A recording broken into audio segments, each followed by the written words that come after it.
예, 주의 사자가 요셉에게 변명하여서 헤롯이 아기를 찾아서 죽이려고 하니까 빨리 일어나서 애굽으로 피하여 내가 너 다시 이를 때까지 거기 있으라 라고 말하자 요셉이 일어나서 밤에 아기 예수와 그의 어머니를 데리고 애굽으로 떠나갑니다. 그리고 거기서 헤롯이 죽기까지 애굽에서 지내게 되죠. 네.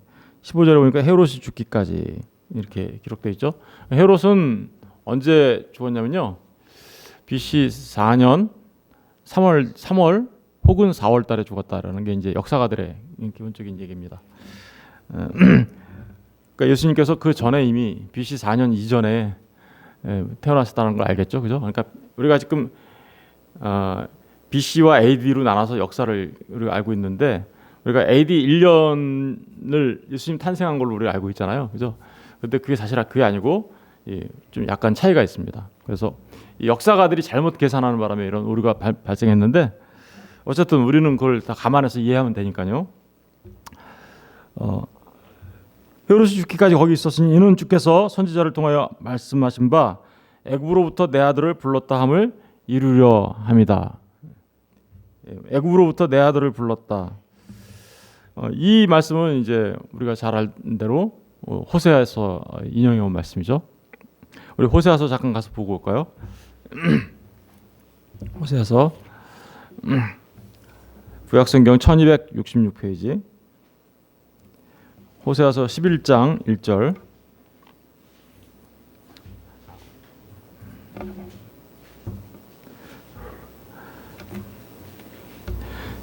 말씀을 보면 이스라엘이 어렸을 때에 내가 사랑하여 내 아들을 애굽에서 불러냈거늘. 이 말씀을 지금 그대로 인용해 온 거예요. 그죠? 이스라엘이 어렸을 때 내가 사랑하여 내 아들을 애굽에서 불러냈거늘. 이렇게 애굽에서 불러냈다라는 이 말씀을 지금 누구한테 적용하고 있어요? 예수님께 적용하고 있어요. 여러분, 그럼 애굽에서 나왔다라는 이야기가 무슨 의미를 갖는 건가요? 그것은 우리가 잘 알다시피 모세를 통하여 이스라엘 백성들이 출애굽한 사건을 지금 얘기하는 거죠. 출애굽한 사건. 모세가 하나님 앞에 세워지고 그 모세를 통하여 이스라엘 백성들이 애굽으로부터 구원을 받게 되는 그 일을 말하고 있는 거예요. 이스라엘 백성들은요, 이스라엘 사람들은 애굽에서 나왔다라는 말만 들으면 제일 먼저 누구를 떠올릴까요? 모세를 떠올리고 모세를 통하여 출애굽한 사건을 떠올려요. 그리고 6월절 어린 양이 거기서 물론 10가지 재앙은 물론이거니와 6월절 어린 양을 통하여 문설주에 그 피를 발랐던 사건 이야기. 그래서 이스라엘의 장자들이 구원받은 이야기. 그리고 모세를 통하여 이스라엘이 구원받은 이야기. 이런 것들을 애굽에서 나왔다라는 말 한마디면 그 모든 것들을 다 아는 거죠. 예수님 당시에도 이 제2의 모세, 다시 말하면 모세와 같이 우리를 시켜줄 그 지도자가 메시아가 나올 거라는 그 기대가 굉장히 팽배해 있었습니다. 왜 그럴까요? 로마의 통치 아래 있었던 그들은 마치 노예처럼 살고 있다라고 자신들을 생각하고 있었던 거죠. 애굽의 노예와 같은 삶을 살고 있는 예수님 당시의 이스라엘, 그 이스라엘을 로마로부터 구원해낼 제2의 모세가, 다시 말하면 메시아가 오게 될 거라는 그런 이야기들이 팽배해 있었어요. 그때 예수님께서 나타나신 거죠. 예수님께서 탄생하신 거예요. 그리고 나서 지금 오늘 그 말을 애굽에서 불러내었다라는 말을 지금 적용하고 있습니다. 그러니까 애굽에서 불렀다라는 이 말만 들으면 사람들은 당연히 그걸 떠올려요. 더더구나 오늘 이 상황이 어떻습니까? 이 상황은 헤롯이 지금 어떻게 하고 있어요? 헤롯이 동방 박사가 그냥 자기한테 오지 않고 돌아갔다는 얘기를 알고 나서는 그 속은 줄 알고 분노하여 어떻게 하고 있습니까? 동방 박사가 말했던 그 때를 기산하여, 그죠? 그 때를 기산하여 2살 이하의 아이들을 다 죽이죠. 모세 당시에도 그런 일이 있었죠, 그죠? 모세가 태어났을 때 바로가 어떻게 했어요? 바로가 이스라엘 백성들이 너무 많아져요. 너무 강대해져요. 그러니까 너무 그것 때문에 이스라엘 백성들을 너무 강대해지는 이거 문제를 심각하게 알고 있어서 여자아이가 태어나면 살리고 남자아이가 태어나면 어떻게 해요? 다 죽여라. 이렇게 얘기를 했는데 산파들이 어떻게 해요? 산파들이 가보니까 하나님을 경외하는 자들이었어요. 그죠? 십보라와 이런 하나님을 경외하는 자들이 그 아이들을 다 살려내죠. 그럼 바로가 와서 왜 안 죽이냐 그러니까 이스라엘 여자들은 애굽 여자하고 달리 아이를 우리가 도착하기도 전에 낳습니다. 이러면서 이야기를 하자 바로가 어떻게 해요? 남자아이들은 전부 다 강물에 던져서 버려라, 죽여라 이렇게 얘기하죠. 그때 그 바로가 그 산파들에게 그렇게 함으로 인하여 수많은 이스라엘의 그 어린아이들이 죽음을 당하게 되는데 오늘 이 헤롯을 통하여 죽음을 당하게 되는 이 일, 그죠? 똑같은 일이 벌어지고 있는 거죠. 예수님 때문에 그때 모세 때문에 많은 아이들이 죽은 것처럼 지금 예수님 때문에 지금 많은 아이들이 죽고 있죠. 사실은 똑같은 그 일을 이렇게 대비시키면서 지금 예수님께서 탄생하셔서 애굽으로 내려간 그 일이 바로 애굽으로부터 내 아들을 불렀다라는 일을 다시 정치시키는 그런 일이고 그것은 모세가 그랬던 것처럼 그죠? 예수님을 통하여 진짜 출애굽이 있게 될 거야라는 것을 말하는 거죠. 진짜 출애굽. 예. 그럼 진짜 출애굽이 뭔지 우리가 생각해봐야 되잖아요. 진짜 출애굽을 보기 전에 먼저 우리 호세아서 11장 잠깐 펴졌으니까 내용을 잠깐 살펴보고 넘어가겠습니다. 이스라엘이 어렸을 때 내가 사랑하여 내 아들을 애굽에서 불러내. 이스라엘이 어렸을 때가 언제일까요? 그러니까 애굽에서 종살이 할 때에 이런 얘기죠. 그러니까 애굽에서 그 이스라엘이 애굽에 있었다라는 게 사실은 어렸을 때 생활을 그곳에서 보냈다는 얘기예요. 그러니까 사실은 애굽은 어떻게 보면 우리 이스라엘을 이렇게 양육한 장소예요. 그죠? 양육한 장소. 그런데 결국은 거기서 양육된다 하더라도 어떻게 해요? 거기서부터 나와야 되는 거죠. 애굽에서. 그래서 애굽에서 불러냈다라고 얘기하는 거예요. 근데 그 불러낸 그들을 왜 불렀어요? 이유가 뭐예요? 이스라엘이 어렸을 때 내가 어떻게 해요? 사랑하여. 예, 하나님께서 이스라엘을 사랑했기 때문에 애굽으로부터 이렇게 불러내는 거죠. 예, 사실은 이 사랑은 아브라함과 언약한 사랑이죠. 그죠? 아브라함에게 뭐라 그래요? 너의 후손들이 어디로 간다 그래요? 애굽으로 들어가게 될 거고 그 애굽에서 몇 년 동안 지내게 돼요? 430년 동안 지내다가 내가 거기서부터 그들을 불러낼 거야라고 얘기하죠. 그러니까 애굽에서 불러낸 이 이스라엘 그들을 하나님께서는 사랑하셨어요. 그런데 그 사랑은 어떤 무엇으로 그 이행이 되었나요? 그 사랑이 드러났나요? 그래서 하나님의 약속으로 이어진 거죠. 하나님의 약속이 지켜지는 모습으로 나타나게 되는 거죠. 그러니까 이 말을 뭐라고 사랑은 사랑인데 하나님의 의지적 약속의 그죠? 언약적 사랑이에요. 그죠? 그런 얘기를 얘기하고 있어요. 2절 보세요. 그런데 선지자들이 그들을 부를수록 그들은 점점 어떻게 해요? 멀리하고 바알들에게서 제사하며 아로새긴 우상 앞에서 분향하였다. 예, 하나님이 사랑했는데 선지자들이 그들을 불렀어요. 그런데 점점 어떻게 해요? 멀리해요. 그리고 뭐를 해요? 바알들에게 제사해요. 아로새긴 우상 앞에서 분향해요. 오늘날 이 교회의 모습을 잘 살펴봐야 되겠죠. 예, 하나님께서 계속해서 애굽에서 나오라고 교회들에게 사람들에게 얘기해서 말을 하는데 그들은 여전히 부르면 부를수록 하나님을 멀리하고 바알들을 제사해. 바알을 제사했다는 게 뭐예요? 바알은 이 풍요의 신, 다산의 신 뭐 이런 거잖아요. 계속 그런 현세적인 어떤 기복 이런 거를 추구하는 거잖아요. 오늘날도 잘 보세요. 예수를 믿으면서 정말 예수를 믿는 건지 아니면 예수라는 이름으로 포장된 바알을 섬기고 있는 건지 잘 구분하셔야 되겠죠. 3절에 가서 보세요. 그러나 내가 에브라임에게 걸음을 가르치고 내 팔로 안았음에도 내가 그들을 고치는 줄 그들은 알지 못하였도다. 이게 전부 다그 에브라임에게 걸음을 가르치고 걸음을 가르쳐요. 이렇게 아이니까 이렇게 아이가 걷는 걸 가르치잖아요, 그죠? 걸음을 가르치고 내 팔로 안았음에도 내가 그들을 고치는 줄 그들은 알지 못했다. 이게 하나님께서 우리를 고치시는 일인 줄 몰랐다라는 거죠. 4절 내가 사람의 줄 곧 사랑의 줄로 그들을 이끌었고 그들에게 대하여 그 목에서 멍에를 벗기는 자 같이 되었으며 그들 앞에 먹을 것을 두었노라. 그들은 애굽 땅으로 돌아가지 못하겠거늘. 그죠? 애굽에서 불러내면 애굽으로 돌아가면 안 되는데 사람들은 어떻게 한다는 거예요? 도로 돌아간다는 거예요. 도로. 오늘날 예수를 믿고 세상으로부터 나왔다고, 사실은 우리가 애굽에서부터 나왔다, 예수를 믿고 구원받았다라는 얘기는요, 세상으로부터 나왔다라는 거예요.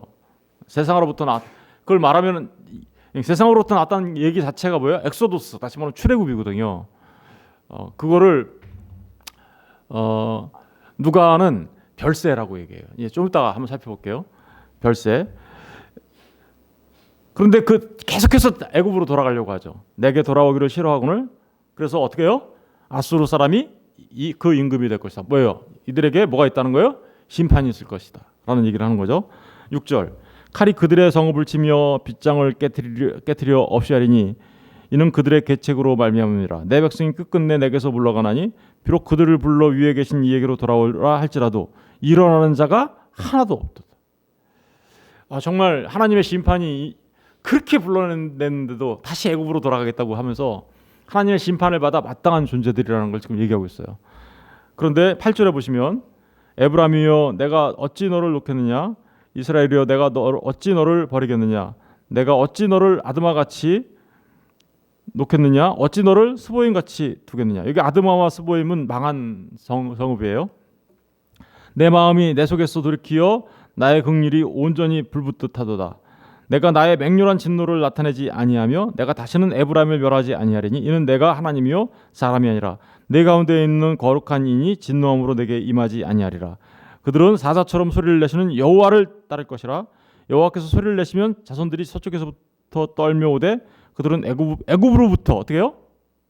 새같이 아수르에서부터 비둘기같이 떨며 오리니 내가 그들을 그들의 집에 머물게 하리라. 나 여호와의 말이냐. 그러니까 계속 그러는 애굽으로 돌아가려고 하는 이런 사람들을 하나님께서는 어떻게 끝까지 사랑하셔서 결국은 애굽으로부터 나오게 하시겠다라는 거죠.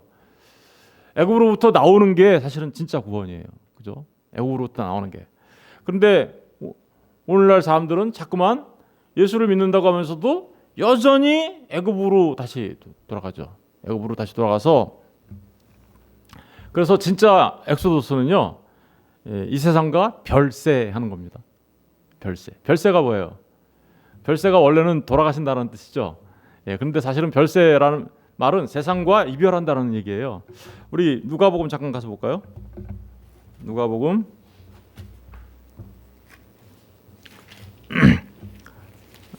9장, 누가복음 9장 가서 보세요. 누가복음 9장 28절을 보세요. 이 말씀을 하신 후 8일쯤 되어 28절 9장 28절 이 말씀을 하신 후 8일쯤 되어 예수께서 베드로와 요한과 야고보를 들고 기도하러 산에 올라가사 기도하실 때 용모가 변화되고 그 옷이 휘어져 광채가 나더라. 여기 어디예요? 무슨 일이 일어난 거예요?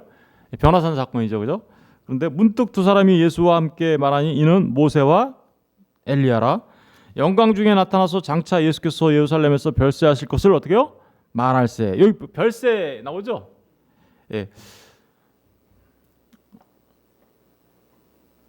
모세와 엘리야는 어떤 사람들인가요?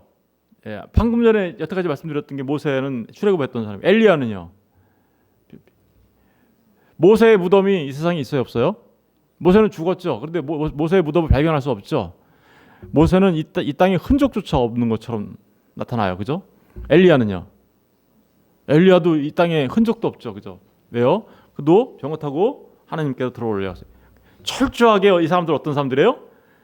이 사람들 하나님의 부르심을 받고 세움을 받은 사람들인데 이 세상과는 철저하게 어떻게요? 별세한 사람들이에요. 모세와 엘리야 전부 다. 그죠? 별세. 이 세상과 이별한 사람들이에요. 그리고 그 모세와 엘리야가 지금 예수님과 함께 있으면서 무슨 얘기하고 있어요?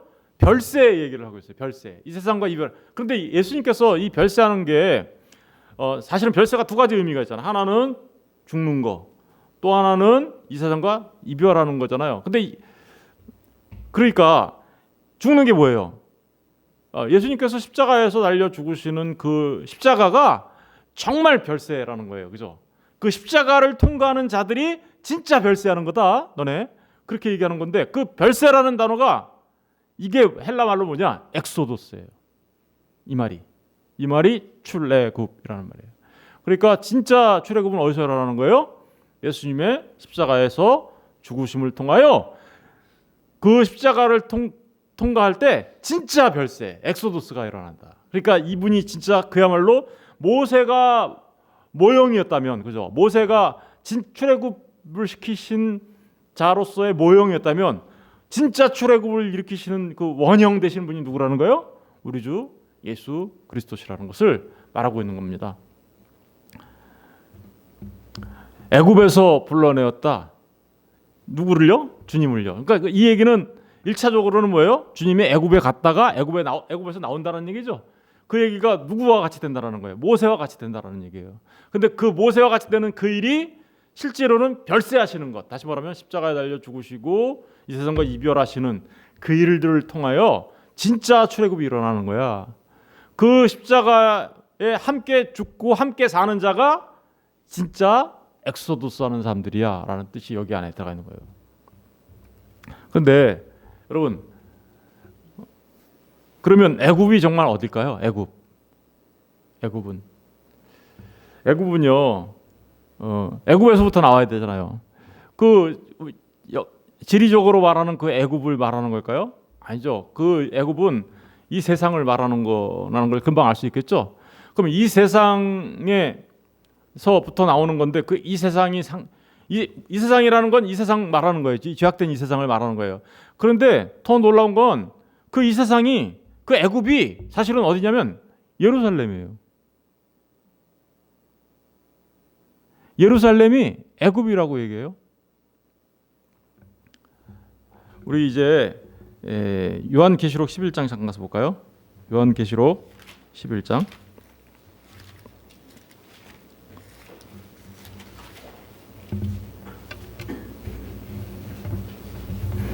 요한계시록 11장